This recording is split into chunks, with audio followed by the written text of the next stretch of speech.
Hey, what's up, everybody? This video is going to be for my first Slashback Saturday that the Horror Man's doing, and tonight's category was family. So, what better family slasher than Serial Mom? And this is the Scream Factory edition, and it stars Kathleen Turner, Sam Waterston, Matthew Lillard, and Ricky Lake. It's written by John Waters and directed. Brings his twisted cinematic vision to the seemingly mundane world of suburbia and Serial Mom, an outrageous dark comedy starring Kathleen Turner. Beverly is the perfect happy homemaker, along with her doting husband Eugene and two children, Misty and Chip. She lives a life straight out of Good Housekeeping, but this nuclear family just might explode when Beverly's fascination with serial killers collides with her ever so proper code of ethics, transforming her from middle class mom to mass murderer. Soon the bodies begin to pile up, and suburbia faces a horror even worse than wearing white after Labor Day.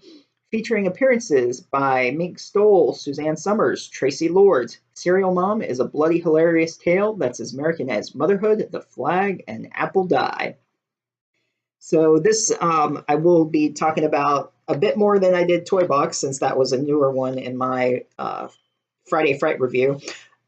Since this movie's been out since 1994. So if you haven't seen it yet and you want to, don't watch any more of this video.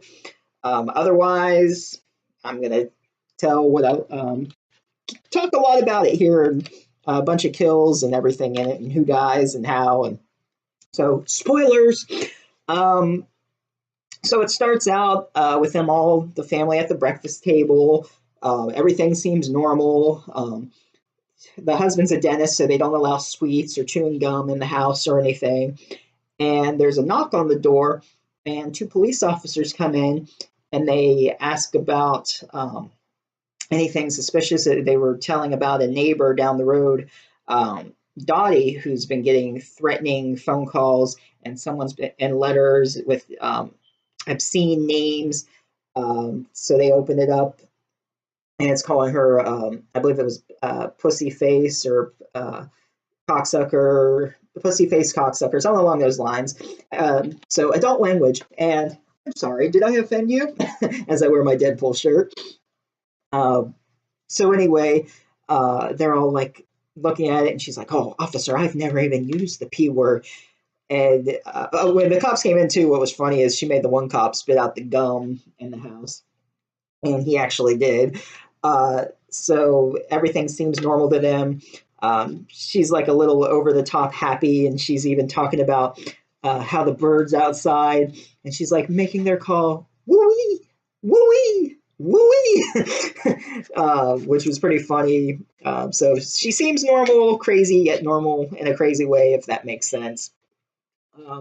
So after the family leaves, the kids are picked up.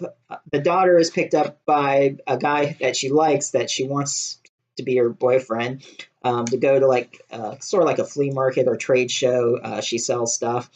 The son, his girlfriend and friend is with him.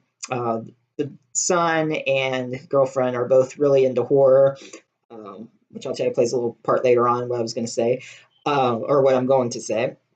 But once the whole family leaves and the husband, they all leave for work.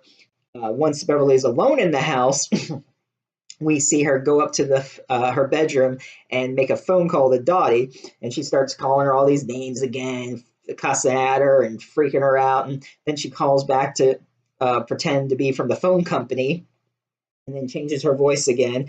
And basically, it's all because we see this later on as she's driving. There was a flashback of this woman stealing her parking space.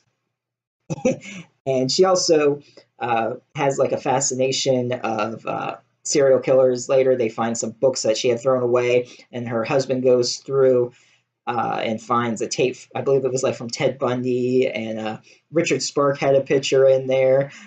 So different serial killers. So they track that down later on. But until then, everything seems normal. But people who cross her family end up. The math teacher, when she goes in, she gets called into a PTA meeting, and since her son likes horror, he drew a picture, I believe, from Blood Feast, and his teacher is concerned about it. Mr. Stutton, I believe his name was.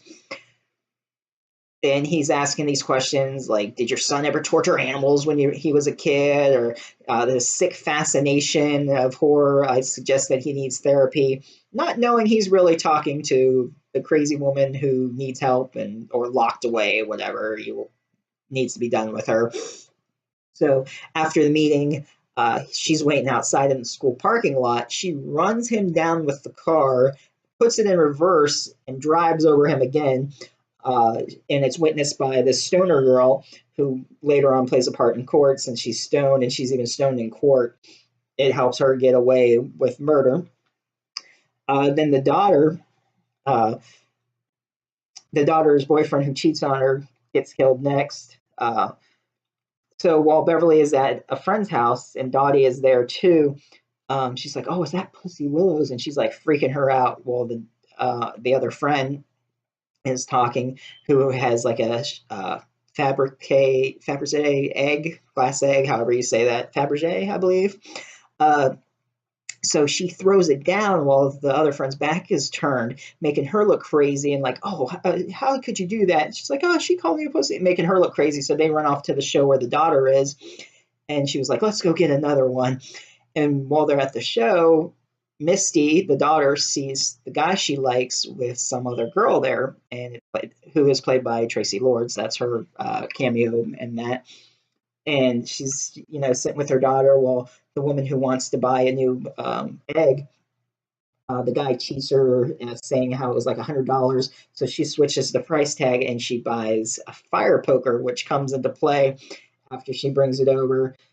She sneaks in, Beverly, the mom, sneaks the fire poker into the men's bathroom. And while he's standing at the urinal, she comes through behind, jams the porks it through him. He got porked big time.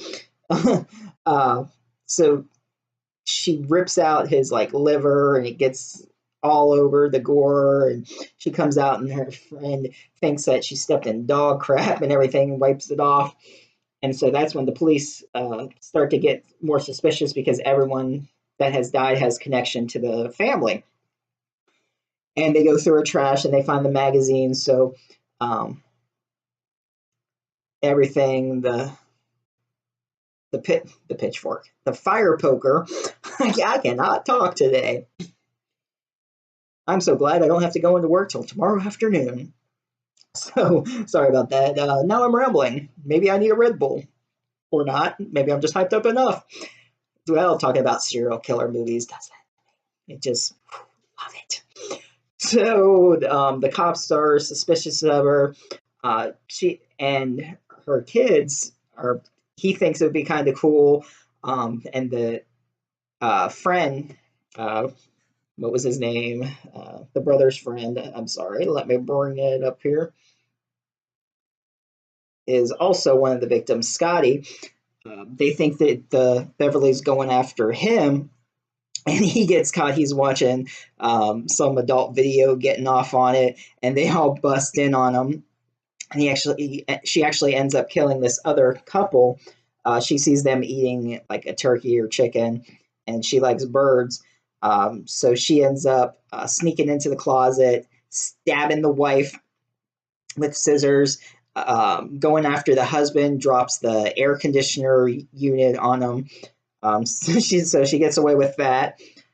And so she's home, and the family was worried that was going after them. And then they had busted in on Scotty, who was getting off on that video there and everything. So when they come home, Beverly's there. So she had said she had gone to get dessert, and she did. She got some strawberries and said they don't think she's the killer. Everything's still normal. And he does get his, though. So once the police get all the evidence and everything, they got her suspicions, because everyone around her is dying and they can't really do anything because they don't have any proof. Once they get the fingerprint match, they follow her to church, her and her family. And that's when the announcement comes on the radio that they have a suspect for the murders, and they named Beverly what's her last name on there? Beverly Strutton. Yeah, I can't talk today. Beverly. Oh, and it just says mom on there. That's nice.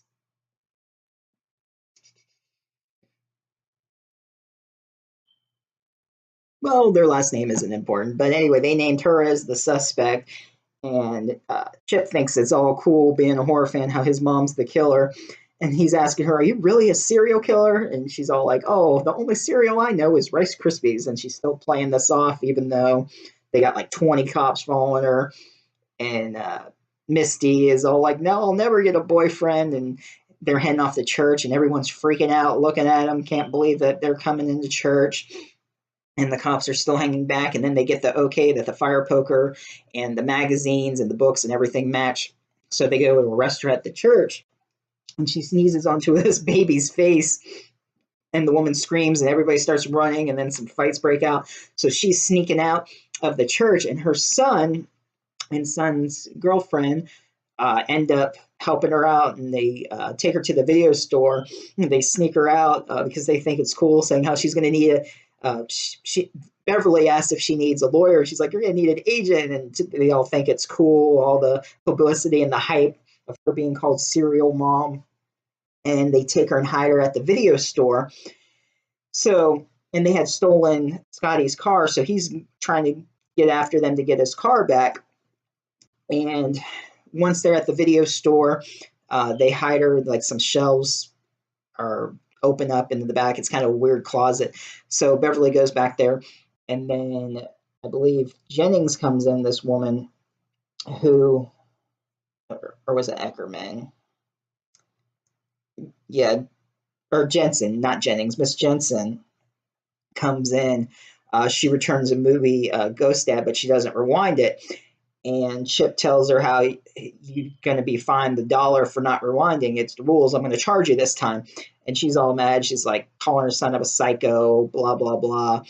And she leaves. And Beverly hears all this, of course, being insulted and talking about her son. So she sneaks out. And when Chip and Misty look for her, they see that she's not there. And she lives up the road. So she had gone up there and sneaks into the house as she's watching Annie. This is one of my favorite kills in it. She takes like a giant ham, beats the crap out of her, and kills her. And Scotty had seen it, and Beverly sees that Scotty had watched. Chip had missed it, but he's running, so she's going to go kill him now that he witnessed this crime. So there's this whole big chase. He gets his car, speeds off, and she steals some guy's van, starts chasing them all through, and they end up into this club, gets in there. And it's so ridiculous. It's band's playing, and he gets chased on stage. And so Beverly takes some hairspray or light or whatever, sets him on fire. And the women that are singing on stage, one of them spits alcohol on them. And so they're just like murdering him on stage. Nobody's trying to help him. It's like, okay, there's got to be at least one sane person in there. So she's killing people in front of all these witnesses. So that part is a little ridiculous. As she's getting arrested, the cops finally caught up to her. They're all chanting serial mom as she's walking out. And at court, she decides to represent herself because her lawyer said that she was insane. So she names like some case saying how she's done her research. She wants to represent herself. And the neighbor that she was threatening was one of the witnesses, Dottie, is on stage. And as she's questioning her, she's like, and then she's like, she said, "Fuck you" to me, you crazy bitch, blah, blah, blah. And so she's going through this outburst, making her look crazy. And so, before she fired the lawyer, she was going crazy, pointing out that juror number 8 had white shoes after Labor Day. That was like playing in her head, and the tiniest little thing can set her off, obviously. So anyways, everything is going her way. So she made Dottie look like she's crazy. So she's like playing to the jury. Then the next witness is like the stoner chick, and she's saying, and she's high as she's in court, saying that, the person wasn't blue, the car was, and she's laughing. So that's taken that off stage. or off court. It's so the stand. The movie is a stage. She's sitting on the stand. Wow, coming up to 15 minutes. This is probably one of the longest ones I've ever done. The cop that had found the magazine in there, she was saying how she went through his trash and she found the magazine Chicks with Dicks to just discredit him. So everybody, the guy who witnessed her kill the boyfriend or the friend that had cheated on her with Tracy Lord's character, who had said he had seen it, he said he lied and he changed his mind as Beverly's like flashing, spreading her legs to make him say that. So like everything's going in her favor. Uh, Suzanne Summers, who's in the courtroom because they're going to do a movie. Basically, her son's selling T-shirts. They want to sell the rights. They want to make money off this. So Suzanne Summers is there supporting her as well. And so once she gets all these people to play to her lies, the jury's convinced that she's innocent. Big mistake, of course. So people are cheering. Everybody's happy. As she's walking out, the juror with the white shoes goes to make a phone call. Beverly goes out, follows her, and is telling her how she can't wear white after Labor Day. It's a fashion statement. You can't do that. Don't you know that's the law or that's the rule? So she beats her with the phone and she kills her, heads back. They're getting ready to leave, and the family, they can't believe that she got off, but they're figured, let's just not irritate her. Let's just live with this, I guess. And so they're being questioned by like all the reporters and everything. And so she comes up and they're walking out, and Suzanne was like, was trying to talk to her, and she's like, this is my bad side, because she's trying to rush because she just killed someone. There's a scream, and Suzanne Summers is looking at her, so it ends with her. Obviously, she killed another person, and she's not going to get away with it. So it's a really funny movie. A lot of one-liners, a lot of jokes, craziness. Kathleen Turner was as great as the June Cleaver mother, that everything seemed all normal. It's really funny. I enjoyed this a lot. If you haven't seen it, definitely check it out. If you didn't mind the spoilers watching this, or if you've already seen it, leave a comment down below. Let me know what you think of Serial Mom. And be sure to check out The Horror Man. He'll be doing his Saturday slashbacks. I believe the next one is use or find the word blood in any of a movie title, whether it's blood, bleeding, bled, whatever. That'll be the movie. And also check out my Friday Fright to Review challenge. Next week's, or this week's, I should say, is going to be Monster Madness. If you're new to the channel, be sure to subscribe, hit that bell for notifications, and I'll see you next time.